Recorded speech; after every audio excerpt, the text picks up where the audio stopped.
March. Soldiers March, thank you. And Susan B. Anthony March. That's the name of our story. Marching with Aunt Susan.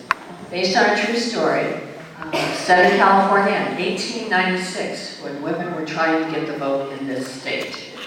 So it's a... She can't stop marching. I'll sit. I don't go down to your level. Oh, sure.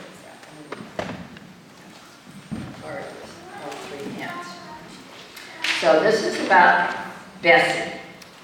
Now Bessie was a little girl. She had a mother and a father and 2 brothers. And the guys are going off hiking. Bessie wants to go along, but her father said, no, it's too strenuous for you, too much work. And one of her brothers said, nah, you know, girls don't go hiking. And the other one said, you've got to be ladylike. So she was feeling kind of bad about that and left out. But her mother said, oh no, we've got a special guest coming. So she was having a tea for Susan B. Anthony, who was in California in 1896, supporting Referendum 6. And so they had a tea, and here's Susan B. Anthony. I'm kind of dressed up like her, of course. I'm not as old. But you can see she was wearing the long clothes that ladies wore in the day, and they were having tea and cookies. And she was talking about when she was a girl that her teacher wouldn't teach her long division because he didn't think girls were smart enough. We know better than that now. But so she was talking about her mission, which was to get the vote for women. Okay?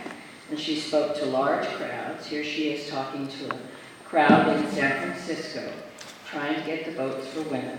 Now, what are votes? Anybody know down there? Okay. We vote to elect our leaders, to pick our leaders. So, unfortunately, in those days, only men did that voting. Women did not. And a lot of the women and girls at the time were pretty upset because they felt that they should be in on the decisions that men made. So they had a lot of meetings, and she spoke to a lot of people and got people to march in the streets. And some people were pretty upset about that. They didn't want their daughters marching in the street. And a father might yell out, you know, I don't want my daughter. Women belong in the kitchen, girls belong at home. No daughter of mine will parade in the streets, were some of the comments they heard. So here's a father dragging a girl away. And she wanted to go to school. And of course, in those days, a lot of girls couldn't go to school because they had to work to keep their families going. So these are some girls who didn't have the opportunity to go to school. And so that was part of the mission there too. So Bessie and her friends went down to help at Suffragettes headquarters, and they made flyers and banners. And the election did not go their way. They did not earn the vote in California until 1911.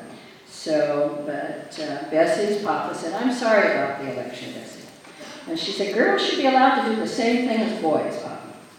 So he invited her to go hiking with him, without the brothers. So we had a nice ending. But we're going to actually march out. Now, you know the song that we sing to you every week that you go running off. Well, you're going to have to slow it down today. So we're going to sing to you. Okay.